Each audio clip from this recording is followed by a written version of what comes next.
Hello दोस्तों, welcome back to my channel. तो कैसे हैं आप सभी लोग। आई होप कि आप सभी लोग अच्छे होंगे। दोस्तों, आज की वीडियो में हम आप लोगों के लिए महात्मा ज्योतिबा फूले जी के जीवन के बारे में लेकर आए हैं। मुझे उम्मीद है कि आप लोगों को मेरा यह वीडियो पसंद आएगा। तो आइए जानते हैं महात्मा ज्योतिबा फूले के बारे में। महात्मा ज्योतिबा फूले जी का जन्म 11 अप्रैल 1827 को पुणे में हुआ था।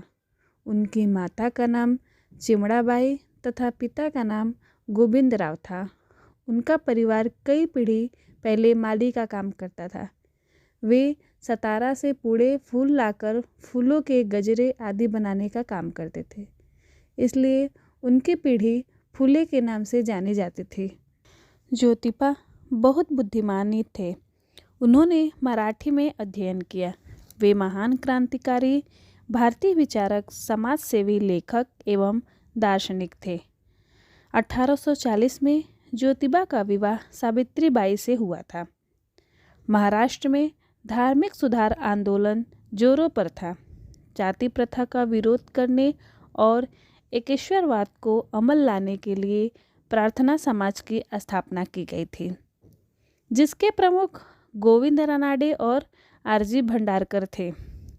उस समय महाराष्ट्र में जाति प्रथा बड़े ही विभत्स रूप में फैली हुई थी। स्त्रियों की शिक्षा को लेकर लोग उदासीन थे। ऐसे में ज्योतिबा फुले ने समाज को इन कुरीतियों से मुक्त करने के लिए बड़े पैमाने पर आंदोलन चलाए। उन्होंने महाराष्ट्र में सर्वप्रथम महिला शिक्षा तथा अछूतोद्धार का काम आरंभ किया था। उन्होंने पुणे में लड़कियों के लिए भारत का पहला विद्यालय खोला। इन प्रमुख सुधार आंदोलनों के अतिरिक्त हर क्षेत्र में छोटे छोटे आंदोलन जारी थे, जिसने सामाजिक और बौद्धिक स्तर पर लोगों को परतंत्रता से मुक्त किया था और लोगों में नए विचार, नए चिंतन की शुरुआत हुई थी, जो आज़ादी की लड़ाई में उनके संबल बने हुए थे। इस महान समाज सेवी ने अछूतोद्धार के लिए सत्यशोधक समाज स्थापित किया था। उनका यह भाव देखकर सन 1888 में उन्हें महात्मा की उपाधि दी गई थी। महात्मा फूले ने लोकमान्य तिलक, अगरकर, न्यायालय, रानाडे, दयानंद सरस्वती, इनके साथ देश की राजनीति और समाज कारण आगे ले जाने की कोशिश की थी। जब उन्हें लगा कि इन लोगों की भूमिका अछूत को न्याय देने वाली नहीं है, तब इन्होंने उन पर टीका भी की। यही नियम ब्रिटिश सरकार और राष्ट्रीय सभा और कांग्रेस के लिए भी लगाया हुआ दिखाई दिया है। महात्मा फुले ने अंग्रेजी राज के बारे में एक सकारात्मक दृष्टिकोण रखते थे, क्योंकि अंग्रेजी राज की वजह से भारत में न्याय और सामाजिक समानता के नए बीज बोए जा रहे थे। महात्मा फुले ने अपने जीवन में हमेशा बड़ी ही प्रबलता तथा तीव्रता से विधवा विवाह की वकालत की। उन्होंने उच्च जाति की विधवाओं के लिए सन 1854 में एक घर भी बनवाया था।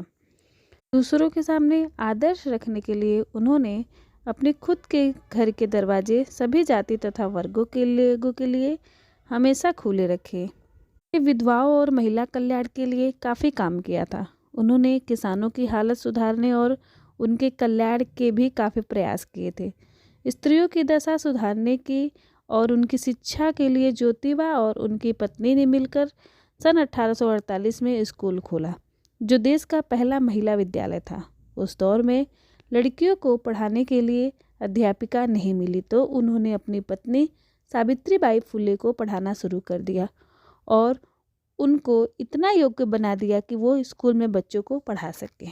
वह यह जानते थे कि देश व समाज की वास्तविक उन्नति तब तक नहीं हो सकती थी जब तक देश का बच्चा बच्चा जाति पाति के बंधनों से मुक्त न हो और साथ ही देश की नारियां समाज के प्रत्येक क्षेत्र में समान अधिकार ना पा सके।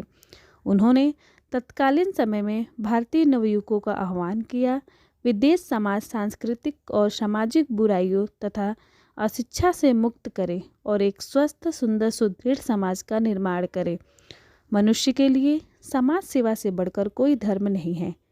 इससे अच्छी ईश्वर सेवा कोई नहीं है। महाराष्ट्र में सामाजिक सुधार के पिता समझे जाने वाले महात्मा फूले जी ने आजीवन सामाजिक सुधार हेतु कार्य किया। वे पढ़ने लिखने के कुलीन लोगों की बपौती नहीं मानते थे। मानव जीवन के बीच का भेद उन्हें असहनीय लगता था। 27 नवंबर सन 1890 को उन्होंने अपने सभी हितैषियों को बुलाया और कहा कि अब मेरे जाने का समय आ गया है।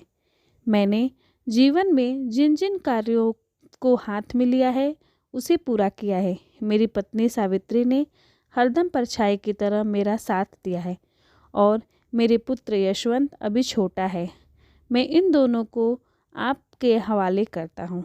इतना कहते ही उनकी आंखों से आंसू आ गए और पत्नी ने उन्हें संभाला। 28 नवंबर 1890 को ज्योतिबा फुले जी ने अपने देह को त्याग दिया और एक महान समाज सेवी इस दुनिया से विदा हो गया। थैंक यू दोस्तों। तो कैसा लगा आप लोगों को महात्मा ज्योतिबा राव जी के बारे में जान के? आई होप कि आप लोगों को अच्छा लगा होगा।